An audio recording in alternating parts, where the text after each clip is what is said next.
Lovers, स्वागत है आपका इमॉर्टल ओटाकुवर्स चैनल पर। और आज हम देखेंगे डीमन स्लेयर सीजन 4 के एपिसोड नंबर 7 को। इसके पिछले सभी एपिसोड्स के वीडियोस आपको हमारे चैनल पर मिल जाएंगे। तो चलिए जानते हैं आगे की कहानी को बिना किसी देरी के। अब तक हमने देखा कि तंजीरो, जेनित्सु और इनोस के तीनों ही अपनी अगली हाशिर ट्रेनिंग यानी गोमी के पास आ गए थे, जहाँ गन की एडवाइस को फॉलो करते हुए तंजीरो रिपीटेटिव एक्शन का यूज करता है और उस बड़े से बोल्डर को धकेलने में कामयाब हो जाता है, जो देख इनोसुके और जेनित्सु हैरान थे। तांजीरो अब आगे बढ़ता ही रहता है और अपने हिप्स और पैरों के मसल्स का भी इस्तेमाल करता है। अब तांजीरो को देखकर इनोसुके को भी जोश आ जाता है और वह अपने मन में बार बार टेम्पुरा के बारे में सोचता है, जिससे वो भी उस बोल्डर को धकेलने में कामयाब हो जाता है। ये देख जेनित्सु को बहुत गुस्सा आता है, क्योंकि अब सिर्फ वही बाकी रह गया था। तभी जेनित्सु के पास उसकी कासु गाय बर्ड चुनता आती है, जो कि रो रही थी और उसके पास एक लेटर था। जेनित्सु शुरू में तो उस पर ध्यान नहीं देता, लेकिन चुनता जब उसे चोंच मारती है तब जेनित्सु को वो लेटर दिखाई देता है। इधर तंजीरो उस बोल्डर को करीब 100 मीटर तक धकेल कर अपनी ट्रेनिंग कंप्लीट कर लेता है। तांजीरो बुरी तरह से थक गया था, वो वहीं पर लेट जाता है और उसे बहुत प्यास भी लगी थी। वो पूरी तरह से डिहाइड्रेट हो गया था, क्योंकि उसका ढेर सारा पसीना बह गया था। तांजीरो को लगता है कि वो यहीं मर जाएगा, तो वह आखिरी बार अपने दोस्तों को याद करने लगता है और उनसे मदद मांगता है। अचानक ही ग्योमी यहाँ आ जाता है और तांजीरो के मुंह पर पानी डालकर उसकी प्यास बुझाता है। गोमी तांजीरो को ट्रेनिंग पूरी करने पर बधाई देता है और स्वर्ट स्मिथ विलेज में किए कारनामों पर उसकी तारीफ भी करता है। तांजीरो उसकी बात सुनकर थोड़ा कंफ्यूज हो जाता है। ग्योमी आगे बताता है कि तांजीरो ने अपनी डीमन बहन की जगह गांव वालों की जान को ज्यादा प्राथमिकता दी और इस अच्छे काम के लिए उसे खुद पर गर्व होना चाहिए। वो एक काफी महान तलवारबाज है। तांजीरो कहता है कि आप गलत हैं। वो फैसला असल में नेजुको का ही था। मैं तो कुछ डिसाइड ही नहीं कर पा रहा था। इसमें गांव वाले मारे जाते तो मैं आपकी इस तारीफ का हकदार नहीं हूँ। अब यह सुन ग्योमी सोच में पड़ जाता है। उसका मानना है कि बच्चे मासूम और कमजोर ही नहीं होते, बल्कि झूठे और खुदगर्ज भी होते हैं, लेकिन उसे तांजीरो में यह सब नजर नहीं आता। तांजीरो कहता है कि वो हमेशा अच्छाई के रास्ते पर चलना चाहता है, पर वो नहीं जानता कि आगे क्या होगा। पर कोई ना कोई हमेशा उसकी मदद करता है सही रह दिखाने में, इसलिए उसने अब तक कोई गलती नहीं की है। तांजीरो गोमी की रिस्पेक्ट के लायक नहीं है। तांजीरो ग्योमी को उसे पानी पिलाने और अब तक की ट्रेनिंग के लिए शुक्रिया बोलता है। ग्योमी कहता है कि अब उसे कोई डाउट नहीं है, चाहे कोई उसके बारे में कुछ भी कहे, लेकिन वह तांजीरो की रिस्पेक्ट करता है। तांजीरो को समझ नहीं आता कि इसका मतलब क्या है और ग्योमी उसे पास्ट की कहानी सुनाने लगता है। गोमी पहले एक मंदिर में अनाथ बच्चों को पाला करता था। वो उनके लिए मांग कर खाना लाता था। अब इनमें से एक बच्ची सायो अपनी फिश ग्योमी को देने लगती है, क्योंकि कम खाने की वजह से वह बहुत पतला हो गया था। ग्योमी सायो से कहता है कि वह अपनी ट्रेनिंग की वजह से भूख सहन कर सकता है, तो ये फिश सायो को ही खानी चाहिए। सभी बच्चे फिर खाना शुरू कर देते हैं। भले ही इनमें खून का रिश्ता नहीं था, पर ये सभी आपस में एक परिवार की तरह रहते थे और एक दूसरे की मदद करते थे। गोमी हमेशा ऐसे ही अपनी जिंदगी जीना चाहता था, लेकिन एक रात एक बच्चे ने नियम तोड़ दिया और रात होने तक भी टेंपल में वापस नहीं आया। फिर उसका सामना एक डीमन से हो गया। अपनी जान बचाने के लिए उस बच्चे ने डीमन से कहा कि टेंपल में गोमी और 8 बच्चे हैं, उन्हें खा लो। डीमन से सुरक्षा के लिए गोमी हर रात विस्टेरिया फूल से बनी अगरबत्ती जलाकर बाहर रखता था, लेकिन उस बच्चे ने सारी अगरबत्ती यहाँ बुझा दी और उस डीमन को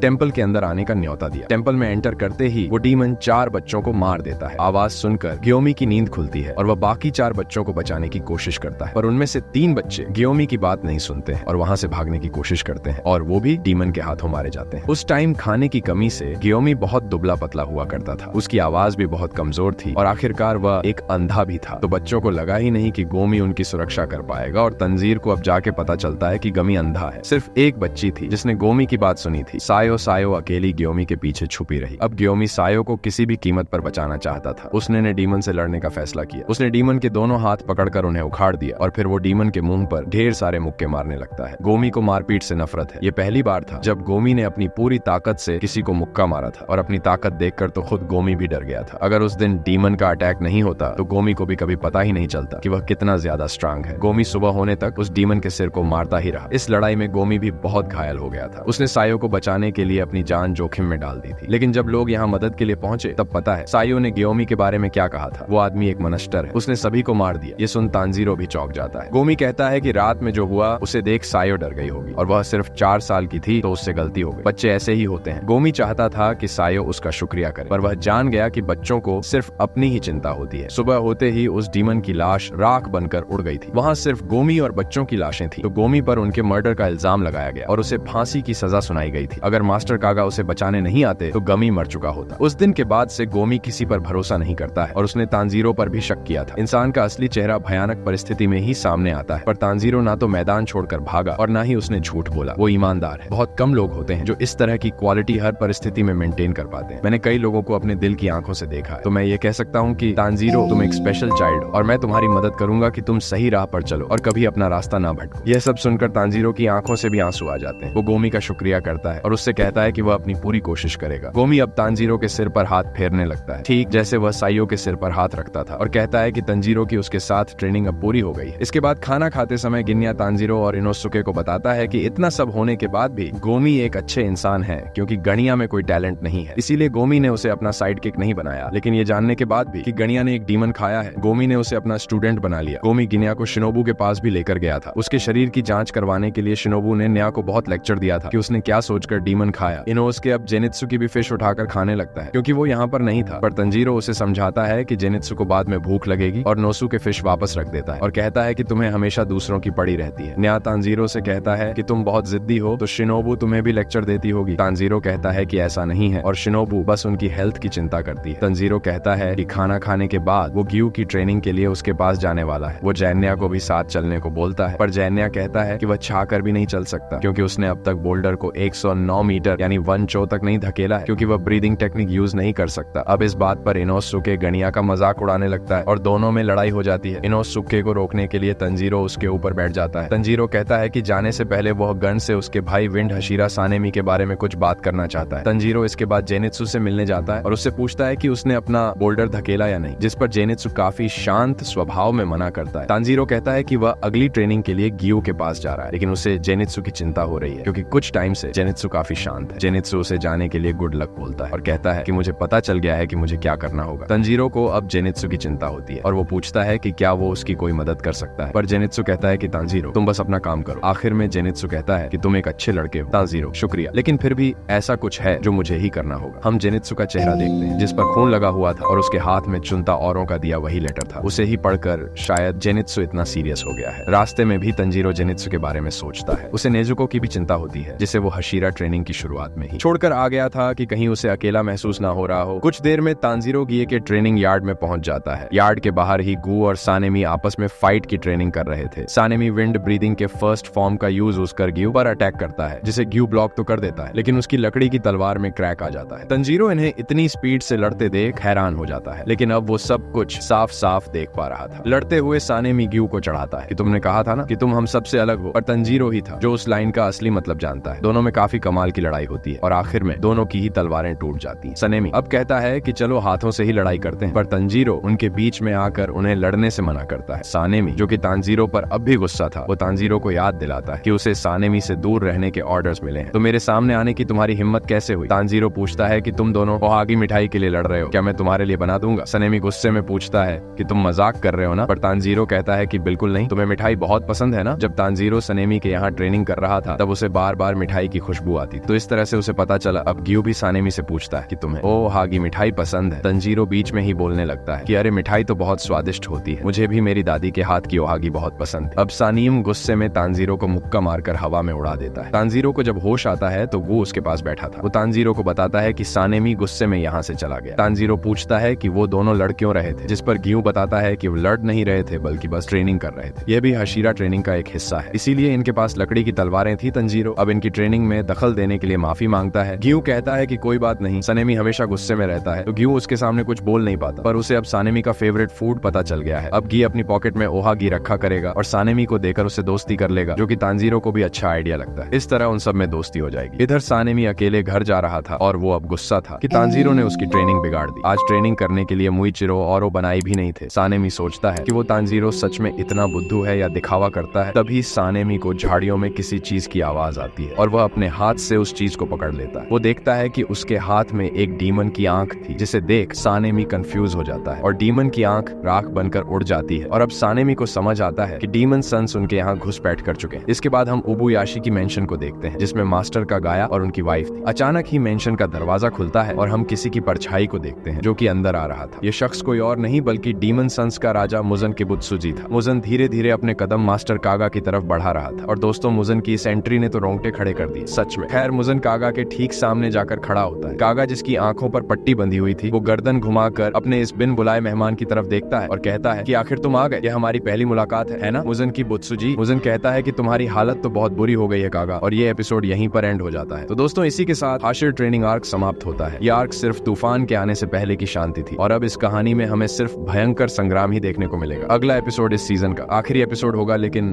उस एपिसोड के साथ ही इन्फिनिटी कैसल आर्क शुरू हो जाएगा। दोस्तों मुजन अब डीमन स्लेयर्स के घर में घुस आया है। क्या स्लेयर्स उसे मार पाएंगे? मुजन यहाँ क्यों आया है? ये सब हमें पता चलेगा अगले एपिसोड में। और उसे बिल्कुल भी मिस ना करने के लिए ए इमॉर्टल ओटाकुवर्स चैनल को सब्सक्राइब करके बेल आइकन जरूर दबाइए। और वीडियो अच्छा लगा हो तो इसे लाइक, कमेंट, शेयर जरूर कीजिए। मैं मिलता हूँ आपसे बहुत ही जल्द अगले वीडियो में। Thank you.